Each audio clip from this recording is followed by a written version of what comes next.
There once was a man named Gold Roger who was king of the pirates. He had fame, power, and wealth beyond your wildest dreams. Before they hung him from the gallows, these were the final words he said. Our perspective is yours for the taking, but you'll have to join us first. We left everything we debated at the Yonko table. Ever since, pirates from all over the world set sail for the Grand Line, searching for the Yonko table, the table that will make their dreams come true. Yo, everyone. That is the voice of your Yonko host, DrJaceAttorney, and we're revving up season 3 of the Yonko table. That's right, folks. Season 3 is coming in hot for 2023, and we're revving things up with Chainsaw Man. We are here for the adventures of Denji and Pochita and the Chainsaw Devil, and we're going to basically deep dive the entirety of season 1, episodes 1 through 12. What did we like? What do we dislike? Were we engaged with the story? Are we looking forward to a season 2? Do we want a season 2? Are we going to read the manga? We're going to be covering everything involving season 1 of Chainsaw Man. So we hope you stick around for the entirety of the pod. But with me, as always, to deep dive this intro to season 3 of the Yonko table, specifically for Chainsaw Man, is Yonko Grandmaster Hoop. Grandmaster, were you watching weekly, or did you just catch up at the last minute? No, I was there weekly. I was watching weekly, and then there was a couple weeks I fell behind, and then I watched like 2 in one day and stuff. I watched it. I didn't have to play major catch up. I watched the finale today. I know. Wow, today. Last week. Wow. Yeah, I watched it today. An hour ago, maybe. Disappointing.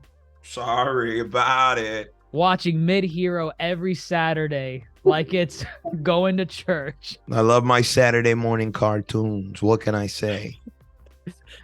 Well, you heard him earlier as well, folks. Joining us is Supernova Mr. Bombastic. Mr. Bombastic, you weren't engaged every week either, were you? No, I was. Oh, you were? Okay. I was every every Tuesday for me. I was just watching it right after work. So I basically was just right there on the spot, ready to go. Damn, okay. That's fair enough. Yeah, Chainsaw Man, I mean, on the YouTube side of things, I was covering it every week, every Tuesday. Doing reviews / reactions for each episode. I'll admit there were some weeks that were kind of calm in the water. I won't say dead in the water. I enjoyed every episode of Chainsaw Man, but there were some where I was like, damn, I really enjoyed Bleach this week instead of Chainsaw Man. But Bleach was on Mondays, Chainsaw Man was every Tuesday, and My Hero's every Saturday. So yeah, there were some weeks where I was like, okay, Chainsaw Man's probably at the bottom for this week. But yeah, let's get into it. So now that we finished season 1 of Chainsaw Man, let me kind of feel around the room a little bit, just overall thoughts. Are you here for Denji and best boy Pochita, or are you kind of just like, I'll peep season 2 if it comes around. I liked what I watched. What are your overall thoughts on season 1 of Chainsaw Man? I guess I mean I didn't really have much of an expectation for Chainsaw Man going in. Very blind to what it was all about and everything that it was. I guess the only thing I really thought it was gonna be is kind of really like every episode kind of be high octane type of action. Like every episode. That's what I really expected out of it. What I got from it were actually some quieter moments. Those are the big ones. Those are the best parts. I didn't say they were bad. I'm just saying they're here, and I was like, oh, well, I didn't think we'd get quiet moments in a show called Chainsaw Man.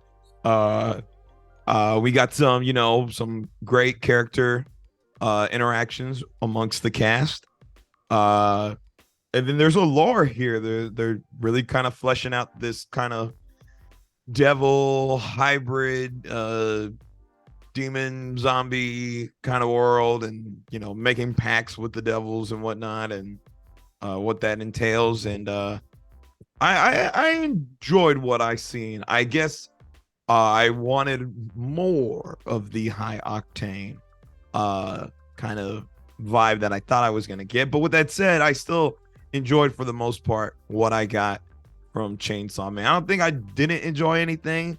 I guess there's just points where it just felt kind of evenly paced. And I was kind of like, come on, give me the rev up. Let's go. Come on. Where's the plus ultra scene? No, I guess it's the action boy in me, and it's one of the gorier animes I watch, and I was like, "Where's all the blood? I don't want this sex stuff. Give me the blood." A simple man, I see. My God. Yeah. Yeah, Okay, I think for me, fair it enough. gave me like it was a good introduction. Like really good season one. Like it definitely had like a setting of like what the whole series is going to be. Definitely give us like a lot of the characters. I'm assuming that later seasons we're going to see some more.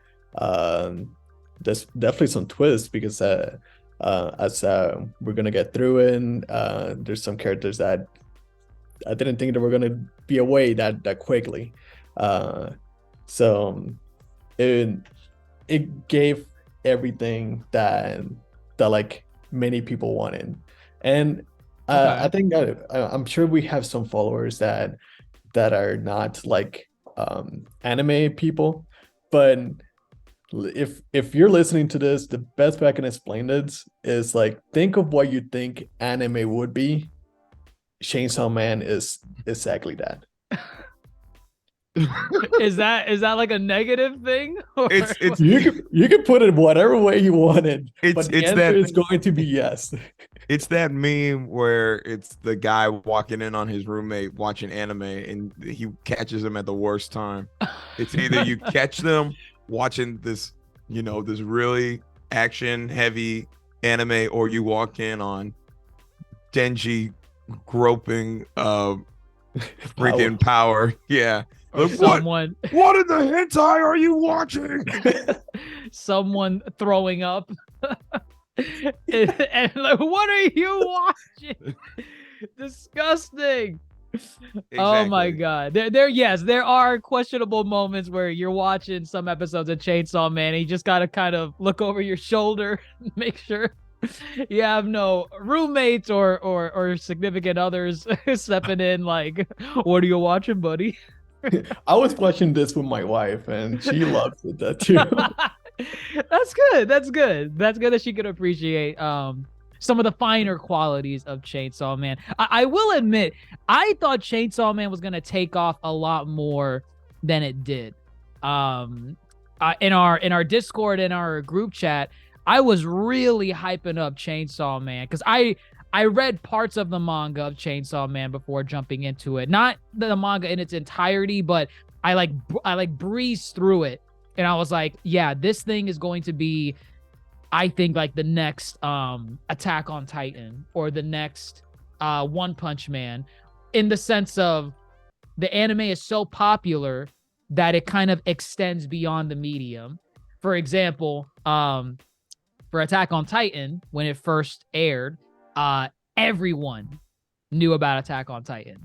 Like, people that didn't watch anime knew about Attack on Titan. Your granddad knew about Attack on Titan. It was crazy. It broke the medium. Same with One Punch Man, season 1, not season 2. Season 1 of One Punch Man, same thing. You did not need to be an anime fan to watch One Punch Man and be like, I get it. This is hilarious. I love it. I put money on Chainsaw Man doing the same thing. It did not do the same thing, unfortunately.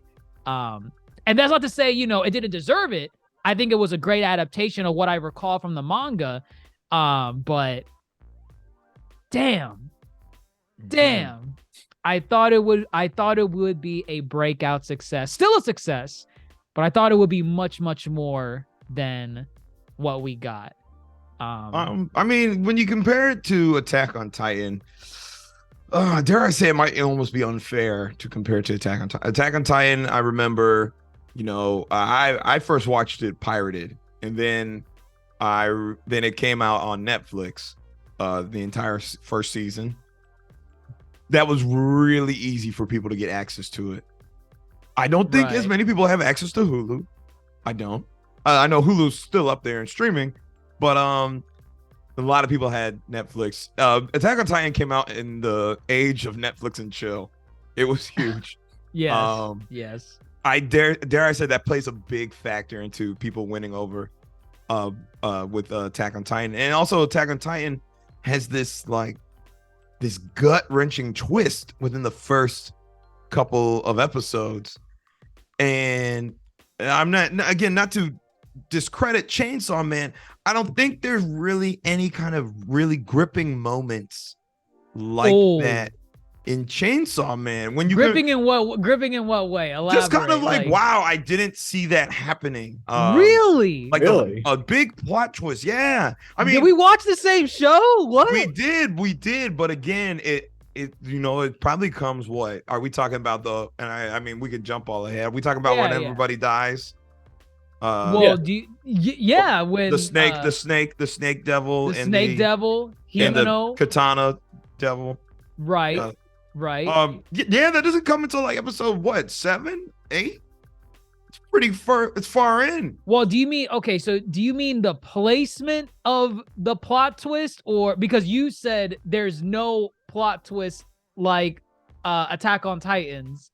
I said there's no plot twist that grips you early on like that. Within the first couple of episodes. Attack on Titan has a plot twist by episode 5, and also that was a big era of game-changing plot twists. It was in the era of Game of Thrones where anybody could die, your favorite characters could die, and then they kill off Eren by episode 5. I feel when Chainsaw Man's biggest thing that kind of I feel grips you in, at least for me, it's just this fool Denji being like, I just want boobs. I want to feel boobs. I want to know what it feels like to feel boobs. And I know we talked a little bit about this in the first time we talked about Chainsaw Man, but yeah, I mean, and again, we're just talking about Attack on Titan. I feel there wasn't a moment early on to really kind of hook, line, and sinker you like that. That's my take. Okay. I can see where there's nothing as gripping as, but and by plot twist, like what are you referring to exactly from Attack on Titan? Eren getting eaten. Okay, that okay. Where he's gone for like the next 2 to 3 episodes. Okay. Man, I really don't know the placement of certain scenes in Chainsaw Man to like balance out like what may have happened. I mean, I know the plot twist that happened, the whole thing with Himeno dying. And that's about it. I want to say that was like the first 6. That was the first episode also is very, I'd say, kind of eye-opening. It's like, damn, this kid's life sucks. And then he gets killed, literally. Yeah, hacked to pieces. Right, kind of sucked watching that. So that might have gripped people. But also you didn't really get to know Denji very early. And I mean, obviously it's the first episode, so you're gonna get to know him. But it's like we don't have time to grow with him. Just we met him, he's dead, and now he's a Chainsaw Man. He just had a sucky life. Yeah, I feel like they definitely like packed up that whole like let's feel sorry for Denji like in the first episode as much as possible. It's like, yeah, your dad died. By the way, he left like a bunch of like debt on you. So we're gonna kill you if you don't pay that debt. And it's like all of that in like the first 10 minutes. You're like, where's the Chainsaw Man guy? But like, I feel bad for this guy though. When's he gonna get rescued by Chainsaw Man? Yeah.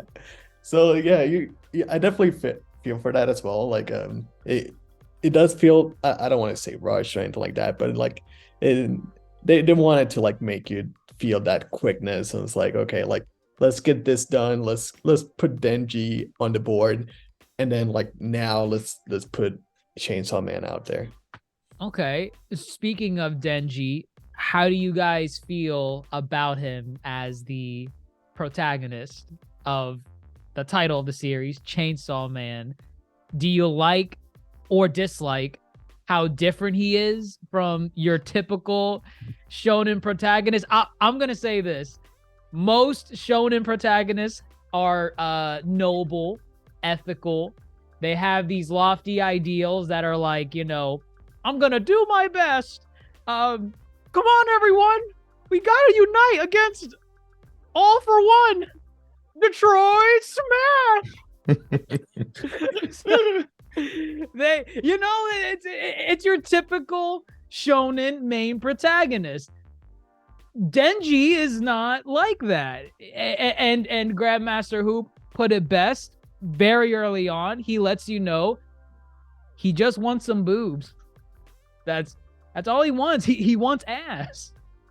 That's all Denji cares about, and there's nothing noble behind it. There's no when my story is so sad because back then, my former girlfriend died in a car accident, and now I'm on the hunt for new love. Nothing like that. Nothing like that. Homie just had a very shitty life leading up to his eventual death. I mean, he would lose his eye, his kidney. I think at one point, his one of his testicles. It was terrible. It was terrible. But with him at the core the entire time was Pochita, and everyone loves Pochita. Everyone loves Pochita. Then he dies. He becomes Chainsaw Man, and he's like, "All right, here's my dream, Pochita. We're gonna conquer this dream together." What do you think? What do you think about Denji as a character, as the main protagonist? Is he up there with your? Is he up there with your faves? Is he up there with Naruto? I don't want to. It's unfair to compare him. You can. They appear in the same manga. I know, but you compare them to characters who've been around for like 10 plus years. So I gotta give them time to breathe and whatnot. I think there's a lot to like about Denji. Again, there's beauty and simplicity. Again, it's not like I want to be the best devil hunter out there. I want to be the #1 devil hunter. No, none of that. Like we said, like I want boobs, and then he upgrades. Oh, I want to kiss. Oh, I want to have sex. Oh, I want it with Makima. Oh, I want it with the other Himeno. Remember her name, damn it. Himeno. Sorry. So there's a lot to like about that simplistic nature of his goals. I think it's fun to watch, kind of in antithesis to these goody two-shoe protagonists we've all been accustomed to. It's like, hey, Aki, you want to have a contest? Let's see who can make him scream by taking shots at his balls. God, I love that. Right, he wanted to do that. He's a delinquent, and interestingly enough, okay, here's a cool comparison point. Almost all our protagonists that we've all grown accustomed to and grown up with all have had relatively shitty lives or absent parents or grew up impoverished, and yet they come out good people. I think this is a better reflection of someone who grows up impoverished, absent parent, and just shitty. And he's kind of a shitty person and very selfish, He's not the moral high ground, and I find that fun to watch him, be the protagonist. He's kind of an anti-hero a little bit, Yeah, I can buy that. Yeah, just nothing crazy. Just he ain't Bakugo. We have to save everybody. Why can't you just work together? He's like, Denji, I'll go do it myself. Exactly. So yeah, but I think for sure it's like, because I don't want to say that he's not relatable, but it's definitely more realistic compared to any other protagonist. Like in the sense that like, okay, these are real problems going on, and at the same time like real feelings. It's like, okay, like he is basically like, he's like 16, having like never really experienced childhood as for the most part, so he's experiencing basically puberty at a very later age, and he's like developing all these feelings. He's like, oh, I don't know exactly how I feel, but I really want boobs. I really want a kiss. I really want a girlfriend. I want somebody to live with. And like his first goal was basically just like, I want like a peanut butter, like I want like a peanut butter sandwich with like all of these things. Very simple, very simple. Simple man. And it's kind of crazy how like you get accustomed to all of these protagonists going on like, hey, like I want to be the very best. I want to like save the world. I want to do this, that. I just want some boobs. Ain't nothing wrong with that. Yeah. There is comedy and simplicity. I think you can appreciate that. I think that to the top for sure. And I think too, the characters themselves, they play off of everything that we just said very well, as far as they look at him and they're like, what, you just want jam with your toast? That's all you want? You know, they take him out to a meal and he's like devouring it. They're looking at him because he has no table manners and whatnot. It's like, of course he has no table manners. He's literally been working like a dog his whole life. Now he's eating like a dog because he hasn't been able to eat before. So it's cool. I guess I guess maybe we're kind of the other people looking at him, you know, looking at him. He's funny to watch. He's intriguing. It's like, what can I get out of this guy, you know? And obviously some of the characters play to that and try to take advantage of him. Which is, again, to Mr. Bombastic's point, it is a realistic sense. He's very innocent because he's searching for the innocence he never had, so he can be easily preyed upon. So yeah, he's an intriguing watch versus your regular shonen protagonist. And we mentioned it earlier too. I feel like the supporting cast really homes in on, you know, the shittiness of Denji as a person, because in a lot of ways, a lot of these people are just as shitty as Denji. You know, for example, one of the characters you get introduced to early on in the series, Power. Are you a Power stan? Are you a Power stan? I have fun with Power. She's silly. She's silly. She can be fun, but like, she's a terrible person. She's terrible. She will not help you if she knows she cannot win at all. But I she'll still sell think you out for her cat. She will sell you out for, yes, I think its name was Meowie. Meowie, yeah. But I kind of like that because in a way it's kind of like a brother sister bond in a really messed up way. I just like, I feel like the intro puts it best. Grandmaster, I think you were doing the dance earlier from I don't know what it is about that dance. For those of you that are listening for audio version only, but that dance, I don't know, I like that dance that they do. It's just something so silly, and I feel like that represents, you know, their relationship to the letter. They're kind of like just silly characters that bounce off of each other's shitty personalities. They'll help each other when they can, but if it's too tough, they're not sticking their neck out for the other. At least, you know, from what we've seen so far in season 1. At least that's what I feel. I enjoy watching Power, and specifically, as you said, her relationship with Denji.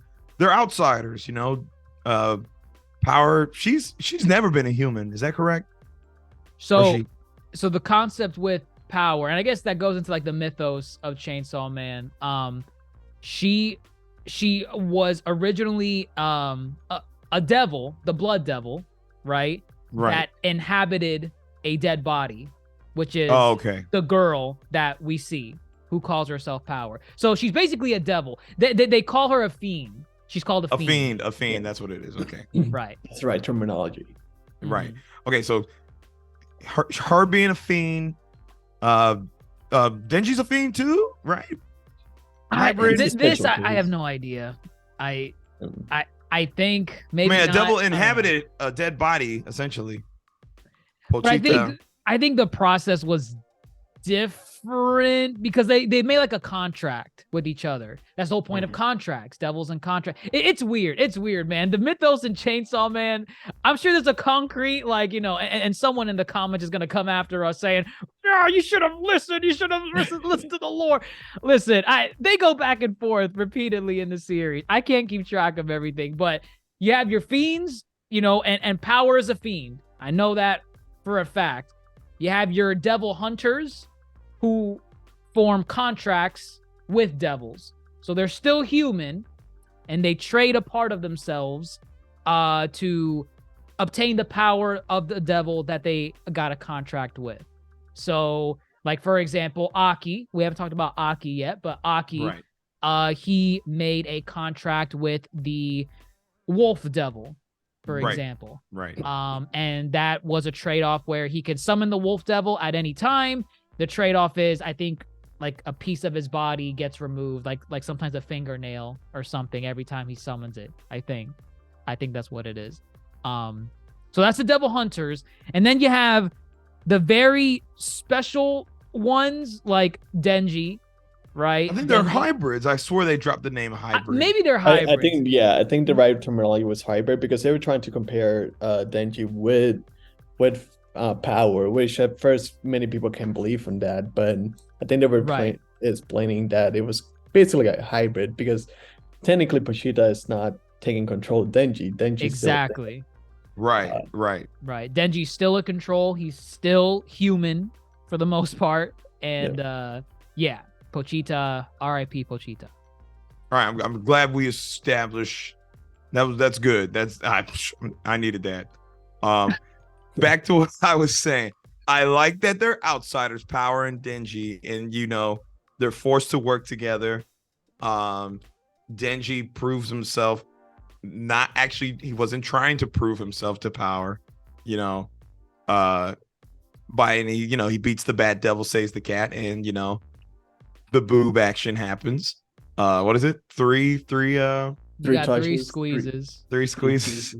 And then they form like a sibling bond. They're competitive with each other.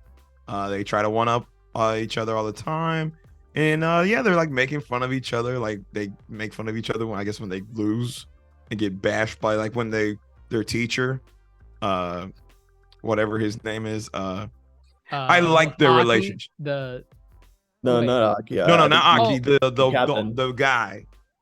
The guy who beat him at the grave. Kishibe. Kishibe. Got it. Kishibe. Yeah. No. So then, it's they are a fun duo to watch. I think Power's fun to watch too. I think her crazy nature is kind of, dare I say, I don't know, like more maniacal than Denji's in a way. Yeah. She has a sick fun and like when she's overpowered. When Power's overpowered in a situation, she's having a blast. She's maniacal. Right. So it's fun to watch them because obviously they're childlike in nature, and then you have someone like Aki, who's like a babysitter. He's a parent. He's the parent. Okay. Because I was gonna say, how do you feel about Aki in this whole thing? I see Aki as a parent, you know, maybe the watchful older brother that kind of just looks over them and is like, hey, stop that. Table manners. They do get table manners by the end too. I like that. It's a little thing that you notice throughout the series. You know, at first they're like splattering and spitting all over the place with everything that they're eating at the table. By the end of it, they are actually sitting down, passing each other, you know, the utensils and the food and whatnot. There's no mess on the floor. There are no crumbs on that floor by the end of the series. I like that. Visual development. You see it. I like little touches like that. I like it. Yeah, I think Aki definitely is one of those. I don't want to say the Sasuke Uchiha of the thing. You already did. It's too late. You made the comparison. It's basically what everybody's saying, but I don't want to say that. But I will say that it's definitely kind of like one of those characters that you kind of feel for them. You relate more to them. You start feeling like, okay, like he's the more I guess, conscious, the more practical person, just doing his job. He wants to do what he needs to do to take care of things. And that's when you can see in that second episode when he was talking to Denji, he was explaining things like, hey, like you're not gonna make it unless you actually like lose just some screws later on, or like when he's talking to him, like if you have your mind straight, you're gonna like get well in this industry. But either way, he already knew that he was already thinking that Denji was already going to die, and kind of accept. He didn't want to accept that fact, but he wanted to help him out as much as possible. And you started to feel for him as well later on as he started losing that contract with Khan, with the Wolf Devil. Right. You're questioning like, okay, look, what's going to happen with him and everything else. So I felt for. I think I felt for Aki the most in this. Oh wow. In this show, as well, especially after losing Himeno. Oh wow. Right. Spoilers. Yeah, no, I think it's very Oops. easy to empathize with Aki. Yeah, he said it right off rip. He's like, why aren't you taking this seriously? What are you in this for, you know? And boobs, ass. He's in here. There is a Sasuke Uchiha Vegeta, you know, trope to him. There's always one character who's like dead set on revenge. It's a shonen. Yeah, it's shonen trope. Yeah. But yeah, I don't know. I think what's different is he's not like, you know, evil. He's very practical, like you said. He's probably the most competent person we've met in the show. And yeah, it's a good foil. Again, you got the very childlike nature of Power and Denji. He's a reluctant father figure guardian who's got one goal on his mind, and nothing's really been going his way. And now he's got a pact with the future devil. Is that it? Yes, the future devil. Got a very good contract with that one compared to the other people that got one with the future devil. I think the other ones got like half their life taken away, and the other one lost all sense of taste, touch. They lost majority of their senses. They're blind, they're deaf. It's everything. It's everything. Aki didn't get any of that. Aki's only stipulation was, oh yeah, let me camp out in your eye. Let me just see this, because what's gonna happen to you in the future? Ooh, I want to be there. Right. It's still a OP devil contract, and yet he's like, you're gonna die a terrible death, and I want to watch. Like, front row, literally. Yeah, so I'm not sure when if you guys like had the same translation as I did, but like in my translation, the future devil said like, your death is gonna like, he said it's gonna fucking rule. And at first I was like, wait, is it going to be like a good death, or is it going to be a horrible death? And I kind of like looked a little bit more into it, and it was supposed to be a horrible death. Yeah, I saw some controversy on that when that episode aired, when the future devil said that, and a lot of people were pissed that whatever. Oh, really? Yeah, because it takes away the meaning of what the future devil's trying to tell Aki in that sense. And if for example, Mr. Bombastic only saw that episode, the one where he says, "Oh, your death is gonna rule," it kind of takes away what the future devil's trying to say in that scene. I don't know. Like people were pissed at that translation, and I think they actually went back and corrected it. I think whichever streaming service had that translation as the future devil talking, I think they actually went back afterwards, like within 24 hours, and fixed that translation. I think because every other site has it correct. Whoever else is airing Chainsaw Man, they have it as, your death is going to be horrible. Interesting. Right. So and it makes sense because I can see many people being confused, because I was confused. I was like, wait, what is going on here? But yeah, just knowing more about it, and like I'm like, oh well, that's even Wait, so more you didn't go broad. too far ahead, did you? No. I mean, I just wanted to know like what did he mean by Oh, like okay. death is going to rule? Like what did he mean by that? Yeah. Like that And I gives basically found out it's basically a typo. yeah, that kind of gives like expectations of like, oh, is his death gonna be spectacular, like really awesome, or is he gonna die a noble death? No, it's a horrible death.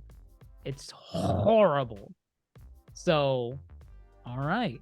Now I know why he wants to camp out in Aki's eye.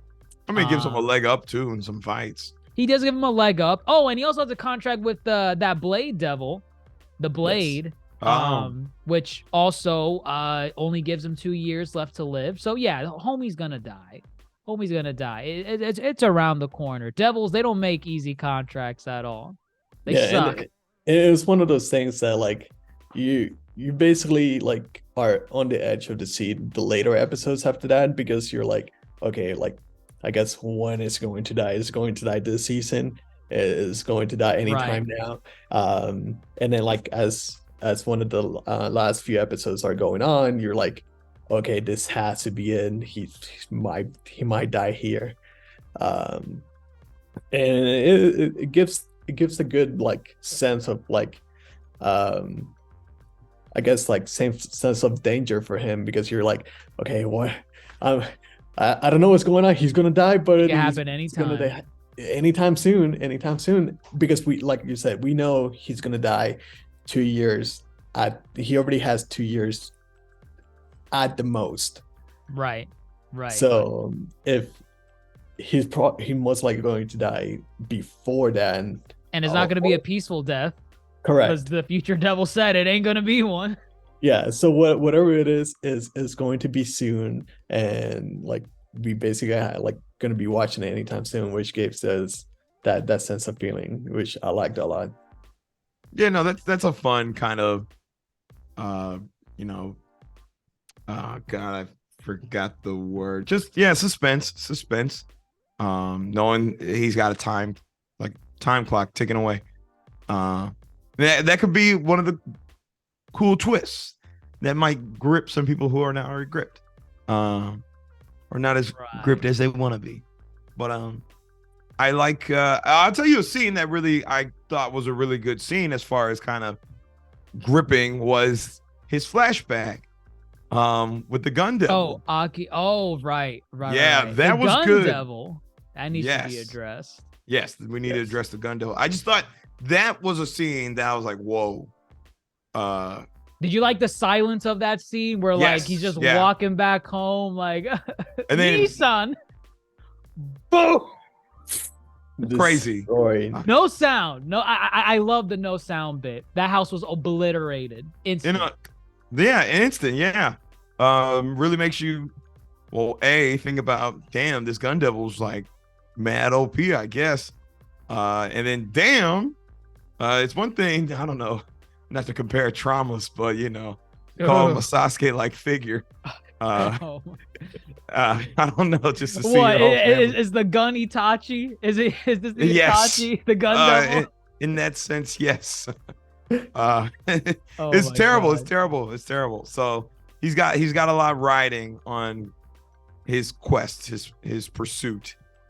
So he too, I find an interesting character to watch, especially now that he's got to work with, say, the likes of Denji and Power more often now. Of course. I mean, Denji and Aki themselves, they bonded over the nut bashing that they partook in with that dude at the end. Which goes back into circle on how they started the fight. That's right. They started nut bashing each other, right? That's right. I completely forgot. Look at that. Bonding. That's development. That's development right there. I can appreciate that. We've been kind of hinting at the gun devil, and we do want to talk about the gun devil as well, but I feel like in order to discuss the gun devil, we have to address an elephant in the room about a certain character that we've been dodging this entire time. Everyone's lapdog. Not everyone's lapdog. People, let me tell you something right now. The Chainsaw Man fandom is so weird. They are full of a bunch of weirdos because they will say the most cringest crap you will ever hear in any fandom.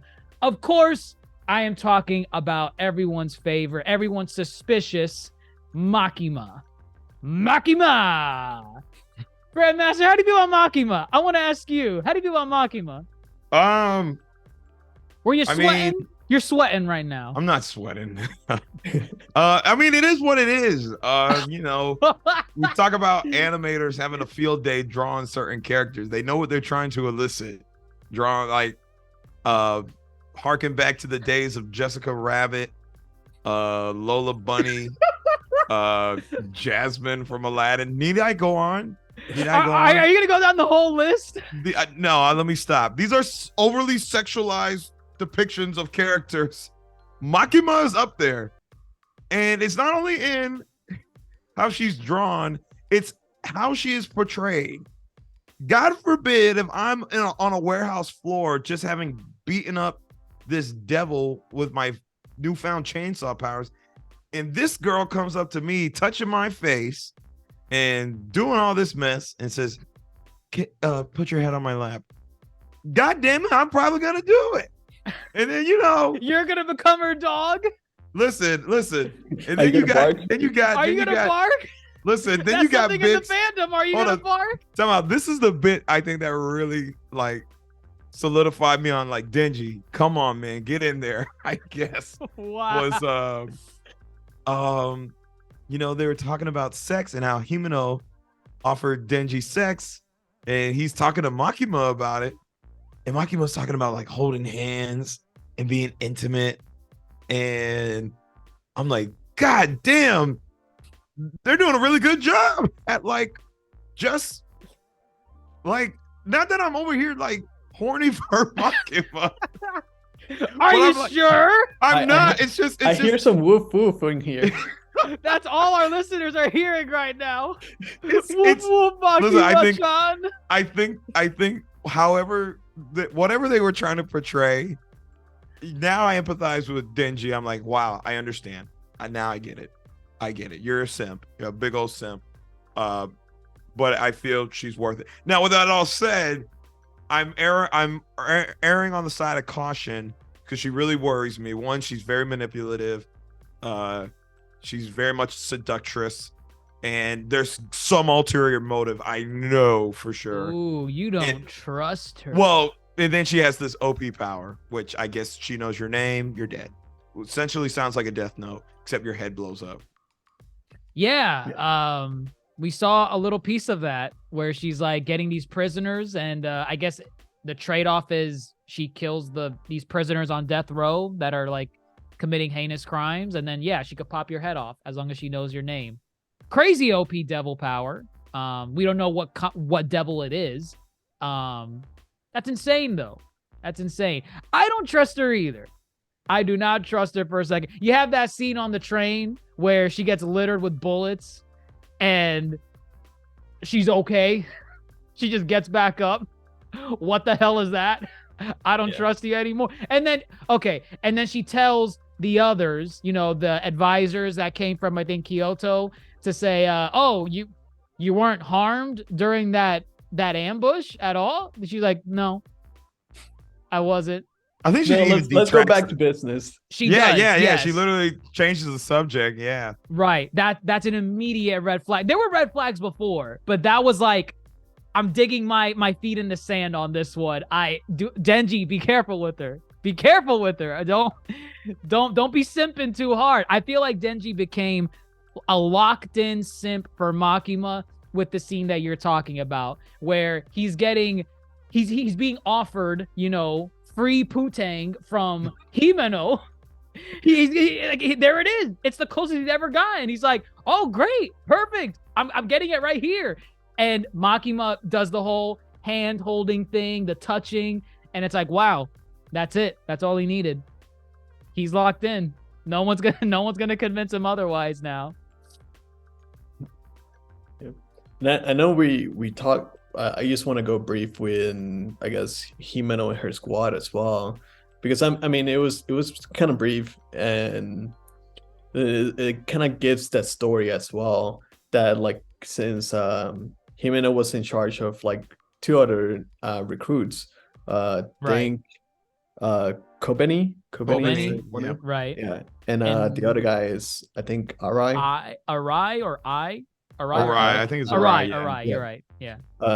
So like going to them, you get like a kind of like a small story in the sense that like okay, like they have their own reasons of why they did it. Kobeni was basically, it was either that or like sex work, so like she didn't have much of a choice. Right. Arai had his own motives, Himeno as well, like, and you get that the small feeling as well. It's like you start feeling for them, and going quick going quickly with those people, how like Himeno basically just died with a snake devil.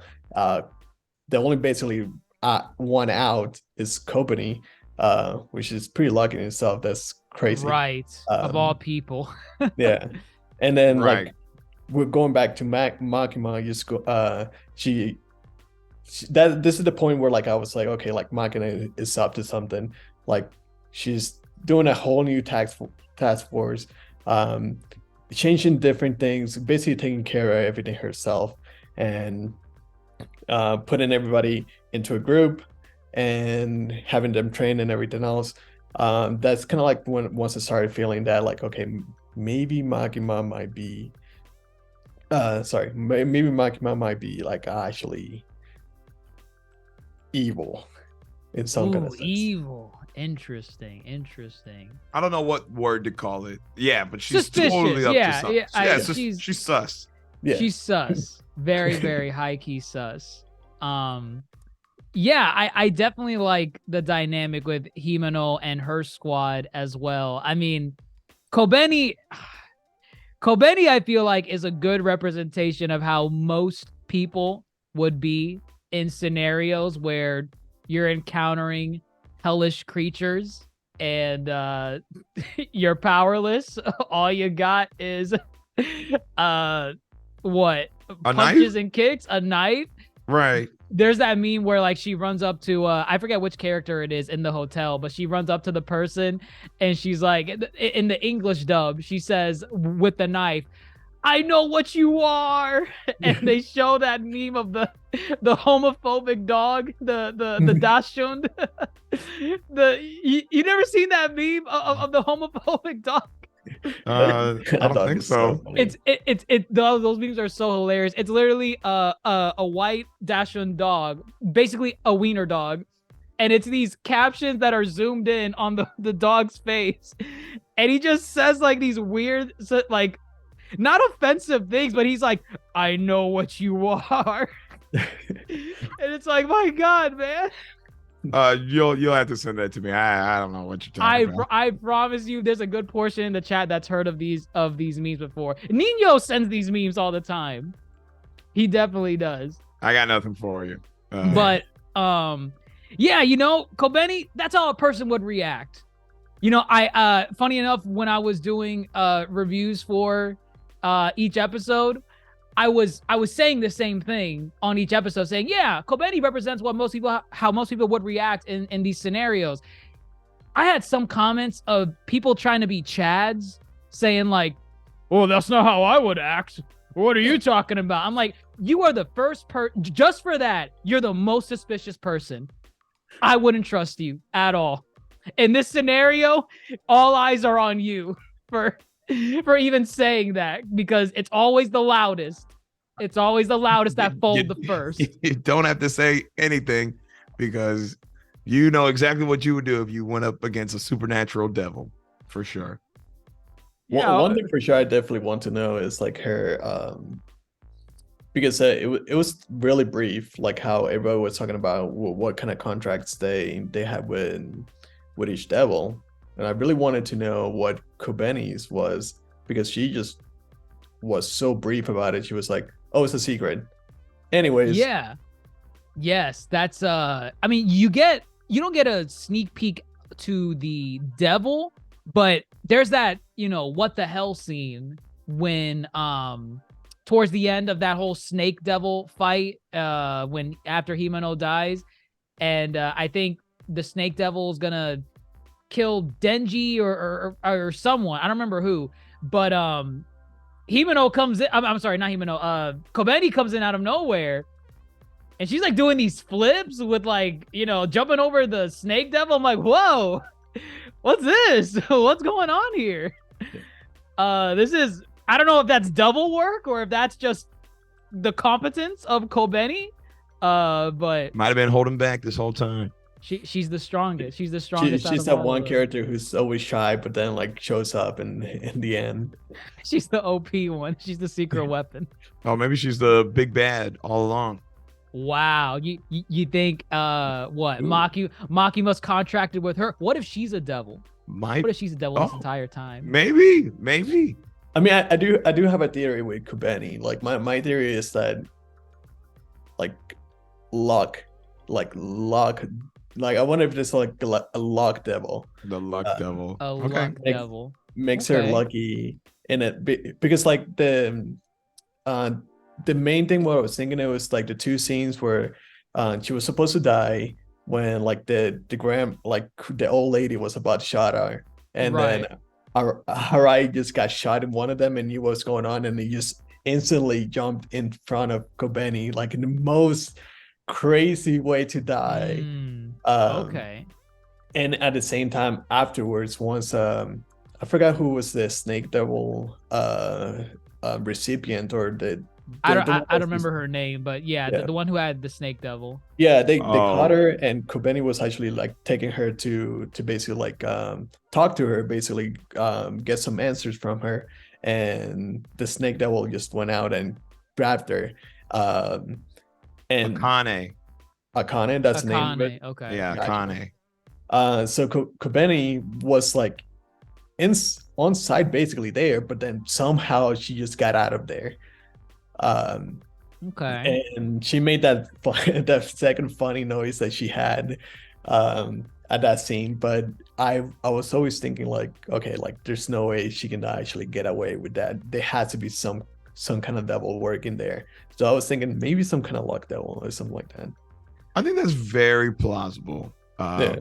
I think not again, but I thought, I can't believe she made it out alive. Out of all the other characters. Yeah. So Arai ate it. Himeno ate it. There was a couple others that ate it in that scene. I mean, there were like NPCs. Okay, NPCs. But no, not that I can recall. No other major characters that we grew attached to. Right. So she's not the one who I think would be still in the game like this. So very sus too. Very sus. I don't trust her at all. Oh, you don't trust what? No. Kobeni? We're talking about Kobeni? Yeah, Kobeni. No. Something's up. Wow. I trust her. I trust her. I think she means well. I just think she hasn't, told us everything about, what's going on. I in terms of like what devil she's contracted with. Go on in now. Something's up. But we have Makima, we have Kobeni.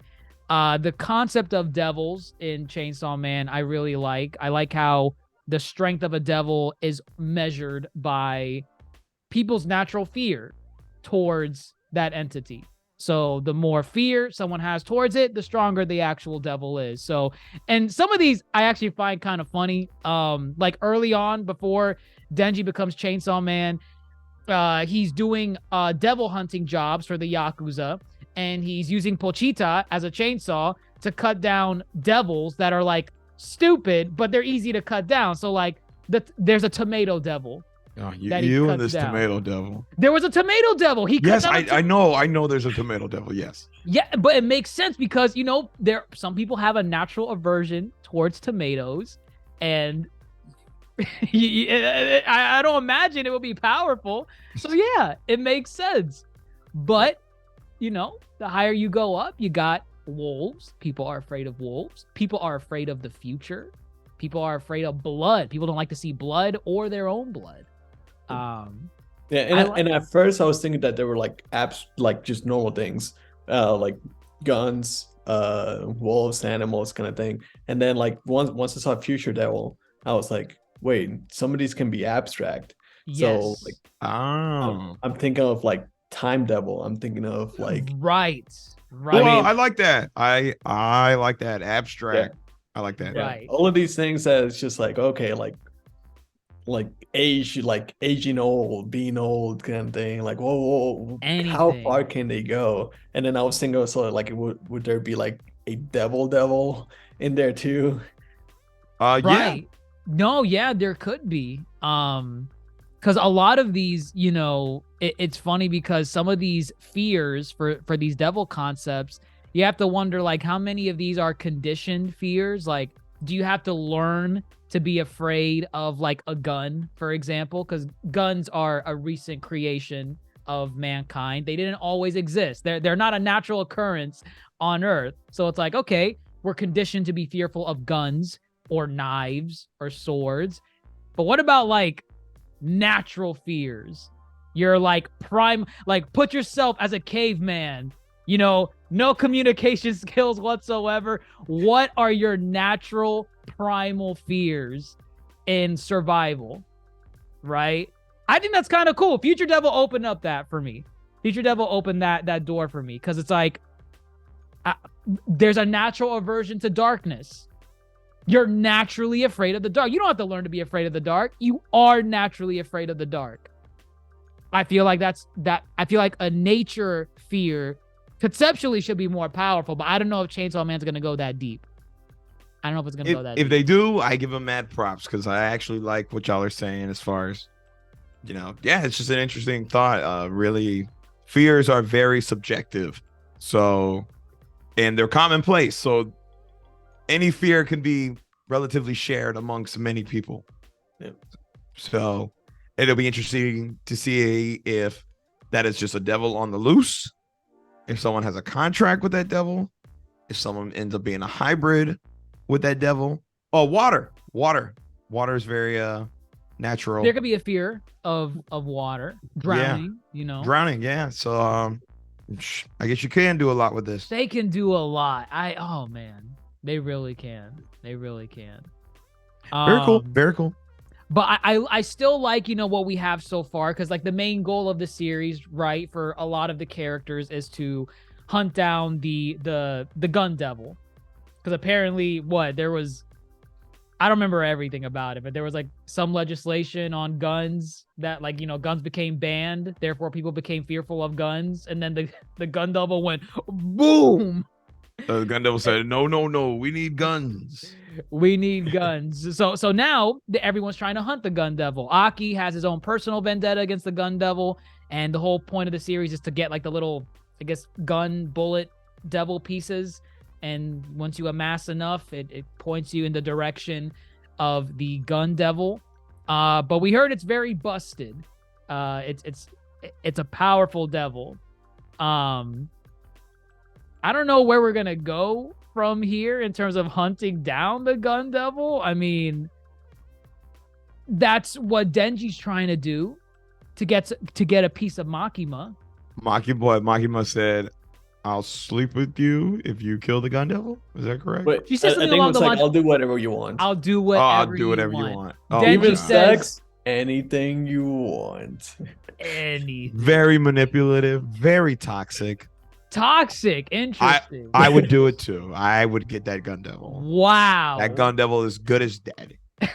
You can count on me. You can count on me. Detroit smash.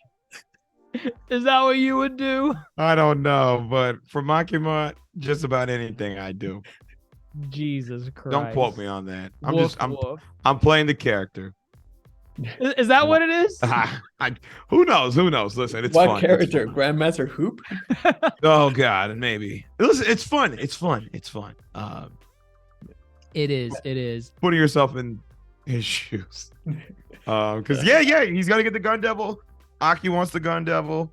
You got people working for the gun devil. Like whole factions of people. Right.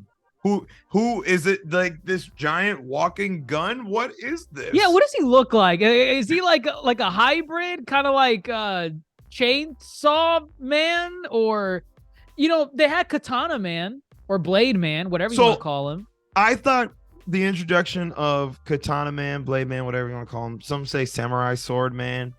I thought it was very cool. One, I was like, oh, maybe he's just kind of the Chainsaw Man before Chainsaw Man, because they're essentially gosh darn the same thing. They look exactly the same. Right. So it's like, are there, I don't know, other odd objects that forehead, arms, I was thinking like Toaster Man. So toaster coming out the head, toaster arms, you could shoot fire, like shoot some toast. Yes.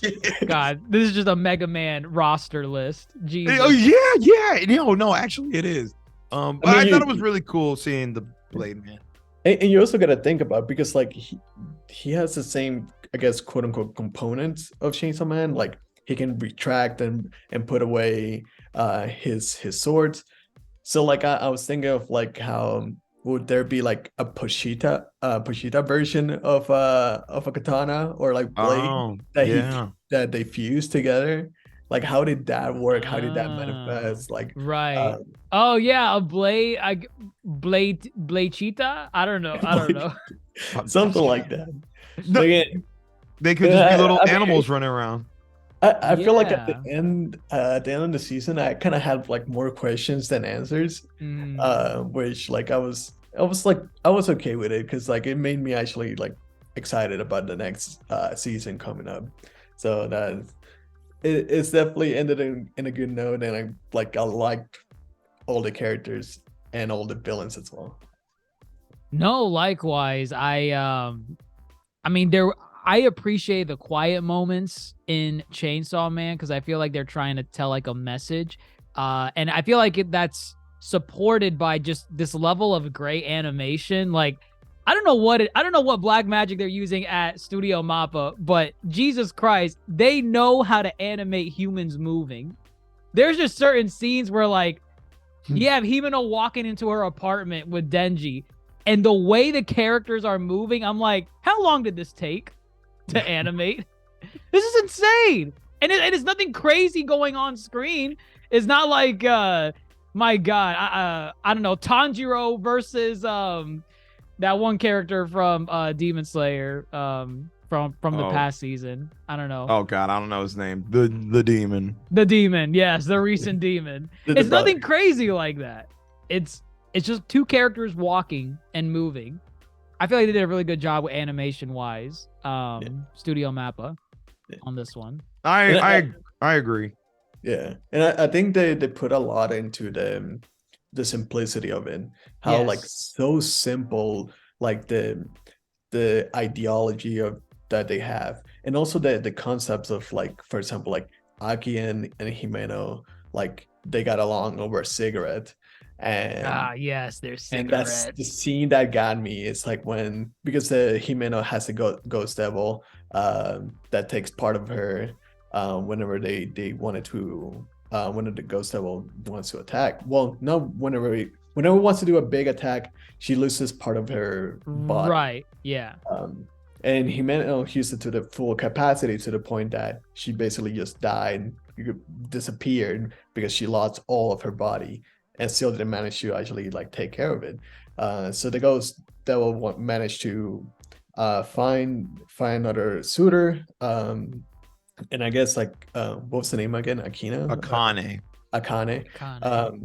And on the scene with Aki and Akane, we're about to fight. Akane reveals the ghost devil, and like that's kind of like a big feeling for Aki, because it's like, I'm basically fighting Himeno right now. And even though like he's still going away with it, he didn't want to, like, he couldn't really like manage himself to actually get to it, until like the ghost devil like reached out, and all they did was just like give Aki a cigarette, and it only had like 2 words: easy revenge. I love it. That that got me. That was just like, God, that's my feelings. It That was hit me too. it was good. It was good. I also just like kind of the realization of to let go of the fear, because that's what was driving the choking Yeah. of Aki, and then his steps turned into flowers, and it was I basically like that symbolism. symbolism, right? It's Himeno leading the way. You have nothing to fear. It's just Himeno. Himeno's still here with you. It was good. Yeah, they do good in the quiet moments. I do like the loud moments. I know we haven't really talked about any of the really loud moments. You want to talk about the loud moments? I just want to say the finale is what I've been waiting for. You just want loud right now, loud From a show wanted the called train Chainsaw Man. Yes. Yes, I do. Look at We your got picture. loudness before that. We did, but this Picture's not even from the final episode. I know. It's just all the fights more or less seemed involving Chainsaw Man were relatively, excuse me, one-sided per se. He's just chopping them up, and they keep coming back, and he keeps chopping them up, and but this one, it was a match. It was literally a matchup. And this was really cool. He is him. They are basically the same. And I didn't see the twist coming. This was a good twist. Good action-based twist. Wait, what was the twist? Was the twist that it reminded you of Spider-Man 2? Funny enough, I even said that when I was doing the review for it. I was like, oh, look, this is Spider-Man 2. I didn't think of Spider-Man 2, but maybe I enjoyed that scene because subconsciously I was like, two guys fighting across the city ended on a train. Maybe subconsciously. I instantly Here's your connected the change. dots there. Yeah. Different scene, but okay. The same. No, it's not. No, the twist where he's like, Denji gets his arms cut off because he does that badass onigiri move. Yes. He's basically a walking, living Zoro. Gross. Well, okay. And he's like, I still got a chainsaw on my head. And he's like, I knew you go straight for my head. Don't you know hunters should never listen to their prey, or something of that sort. Gross. And he cuts the dude in half and is like, what the fuck just happened? Mother effing legs. You never saw it coming. Never saw it coming. Didn't think it was possible. That's pretty good. When the hell did he learn that? It was that training montage with right. That's why I put together. It was the training. Yeah. That was very cool. I think that was very well done. Yeah, they definitely had some big moments. I love the whole I think it was like two episodes of the hotel scenes. Oh, okay. The hotel scenes was so good because it was just like, it wasn't even like them against the hotel, it was kind of like almost them against Denji. And like, yeah, it was like, there's nothing you can do. We just have to kill Denji. It's like, it just wants the chainsaw. Just give it to him. Just give it to him. And then everybody's just like thinking about it. It's like, I mean, should we kill him? Should we not? Aki's definitely against it. And then everybody else is just like, no, let's just kill him. And then Denji was just like, you know what? Like, I think it's just my time to go. Let me just jump out there and do what I can do. And eventually just manage to fight for like 8 days or something like that. For like it was a ridiculous amount of time that he was fighting. I like what he says in that scene. He's like, the devil's, what is it, the infinite devil? I think it's the infinite devil. So the infinite devil's like, don't you see, I just keep recharging. And then he's like, don't you see all this blood? I get to keep going. I'm a perpetual motion device. I think he said something stupid like that. And then I think it's sold. Yeah, he just keeps going and he wins. He wins. He won against Infinity. Oh, who lasts longer? Insanity. I feel like there were a lot of good matchups in this season. Obviously the best one in terms of like just raw action. Yeah, I could see why you were a big fan of Katana Man versus the Chainsaw Man. But we end off with kind of, they defeat Katana Man. Makima, I think they're all homing in on the Gun Devil. I think they know where he is now. They got more chunks, and the more chunks you have, the more it reacts into the direction that the Gun Devil is. So now it's like they have like a solid direction. Yeah, they have a solid direction. Okay. Which I didn't really, I didn't see the concept. Like the concept was way too anime too. It's just like, oh, find the pieces, and it's just gonna show you where the way to go. It's like, okay, sure, we'll go with that. That's fine. Very tropey, yeah. It's tropey. I can accept it just because I like that. That's not the main point of Chainsaw Man. It's more or less just it's a MacGuffin in a way. It's kind of just your means to get to the ultimate goal, which is your confrontation with the Gun Devil.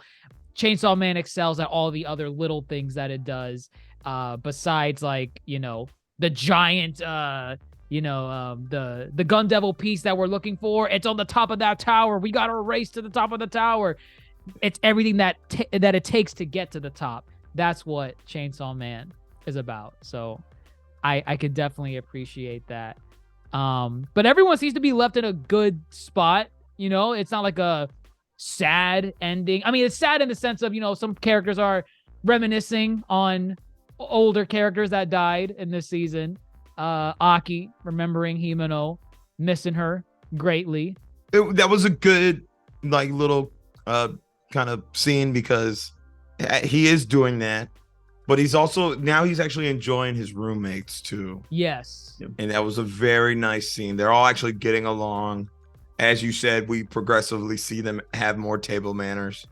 And then he joins in on the beating of the Katana Man. That was I love that. Yeah. At first he's like, no, we're not supposed to do that. We're supposed to just wait for the police. What did you have in mind? Good character moment. I think this show does have some strong character moments. And they relatively seem happy.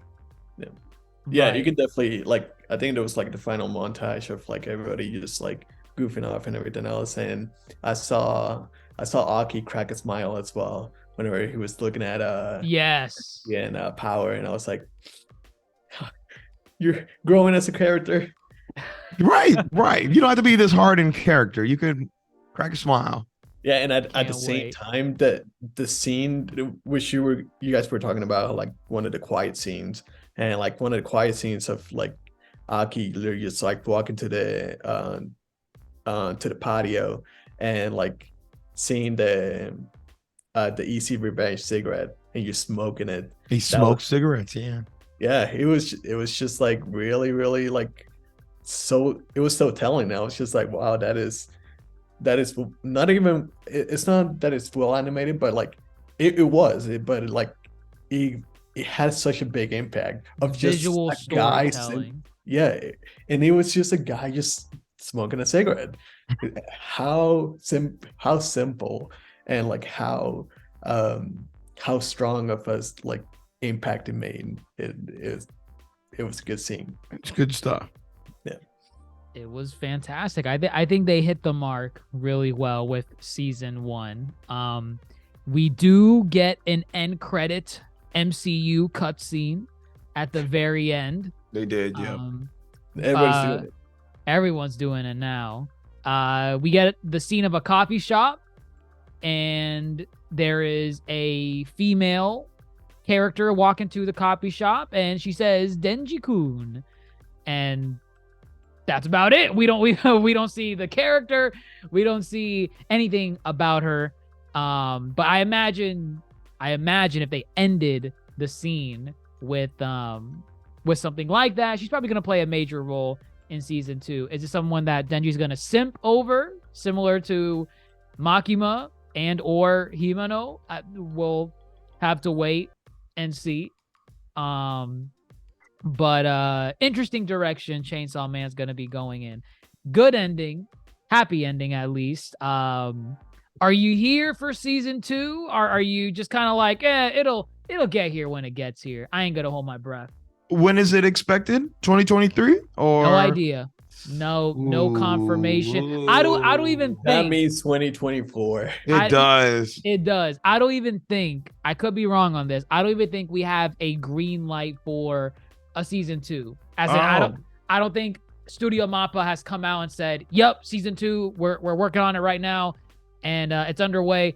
They got enough on their plate. They're too busy right now. Studio Mappa, I don't know. Didn't we joke about it literally yesterday on the year-end review? We did. They are cracking the whip at that studio. It is working double overtime and getting paid no overtime. It's insane. I don't know how they're doing this. And Chainsaw Man looks like a show that takes time. That show takes time to animate. But it also, at this point, I guess if correct me if I'm wrong, it's like, I don't know who's in charge of like who gets to pick which studio is animating this stuff. But it's like a lot of animes are being shopped around nowadays. Like they switching anime studios a lot. Like sometimes One Punch Man.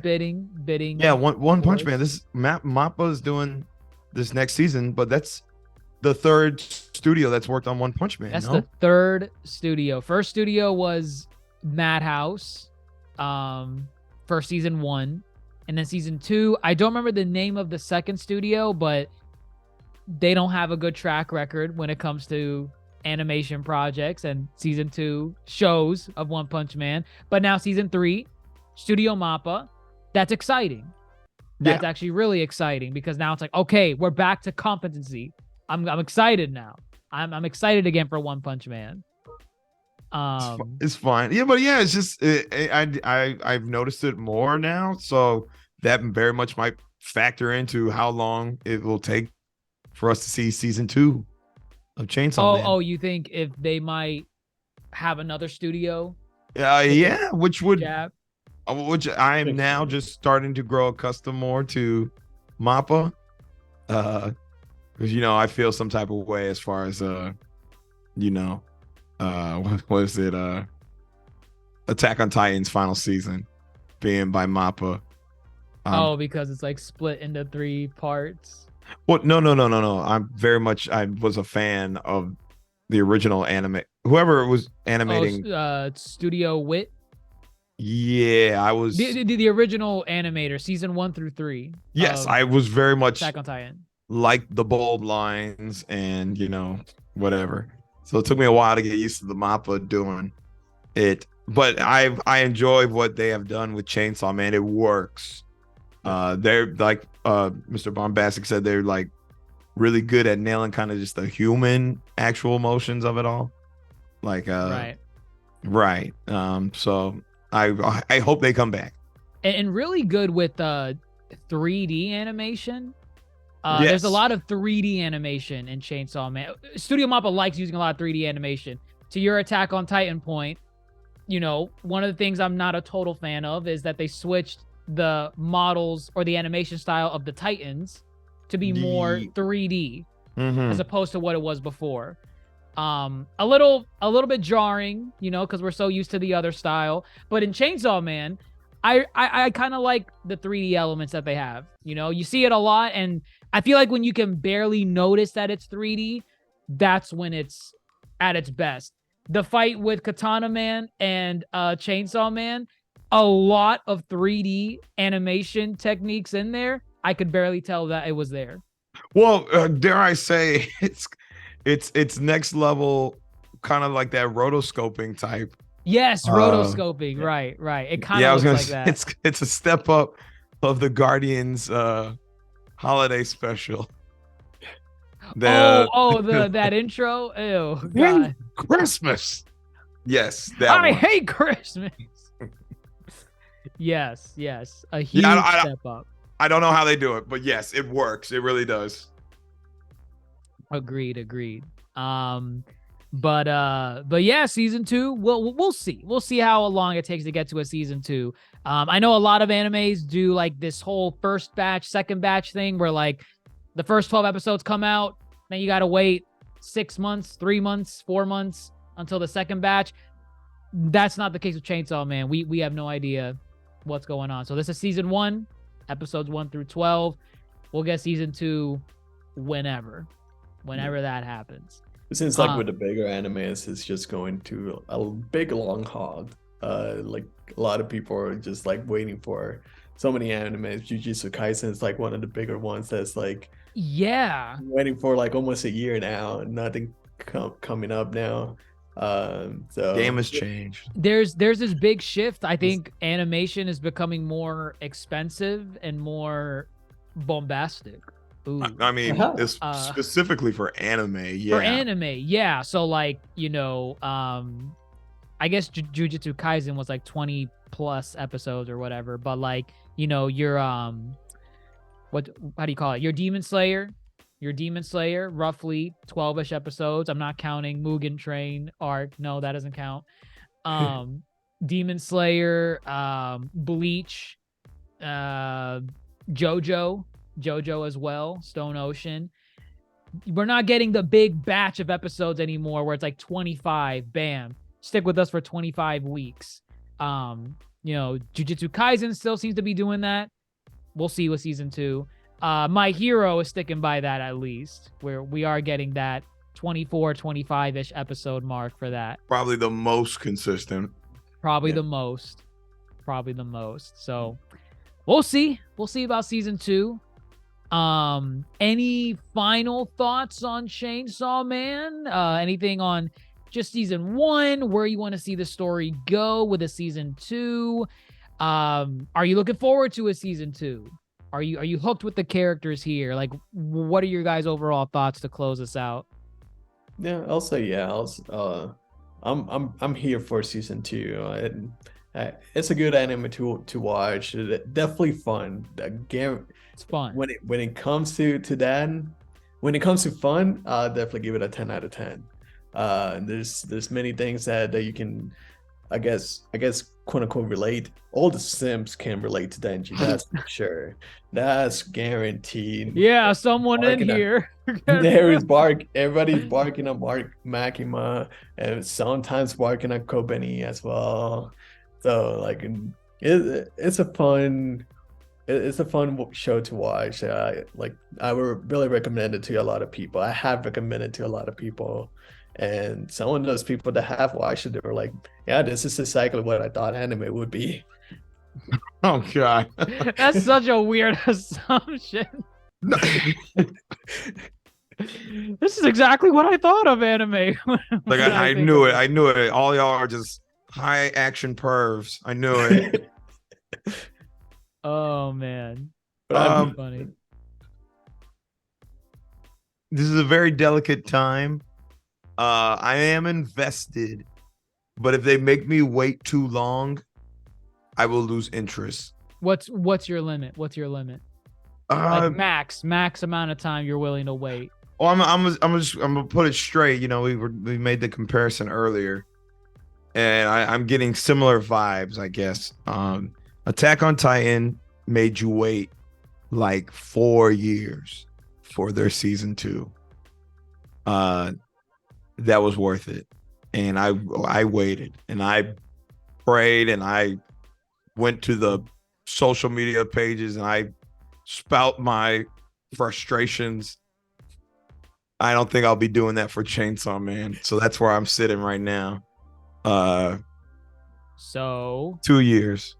2 years max. And that's me being kind, because that just seems to be the norm nowadays. Just seems to be the norm. Ish. 2 years is solid. Yeah. It's possible for sure. Even considering all their projects that they have, it's still 2 years. That ain't my fault. I didn't tell them to overload their workload. Dummies. Fair enough. Wow. If they getting money, by all means. We've got to have money.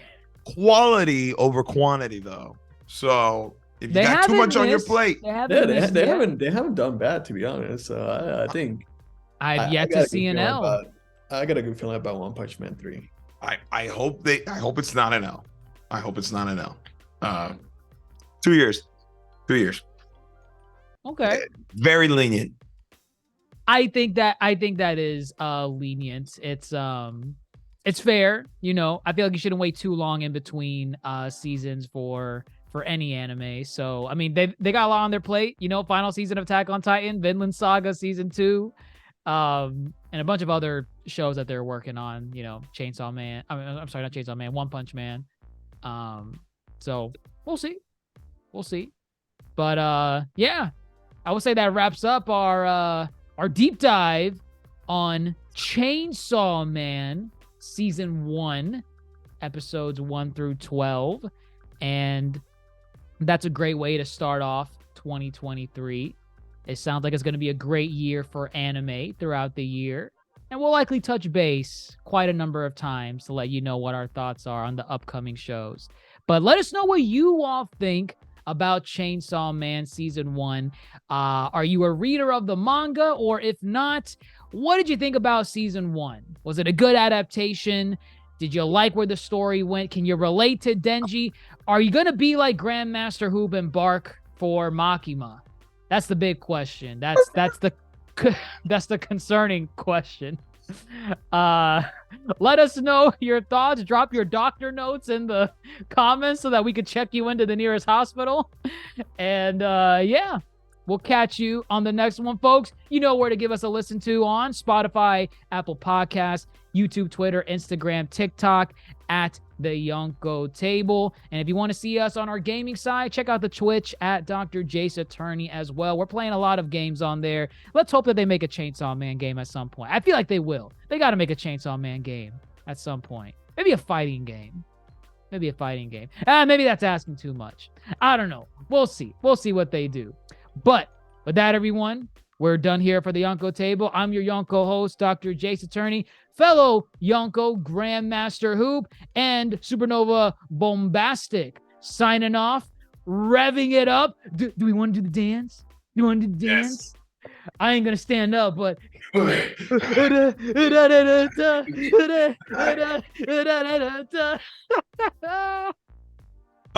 yeah, this one too. the dance.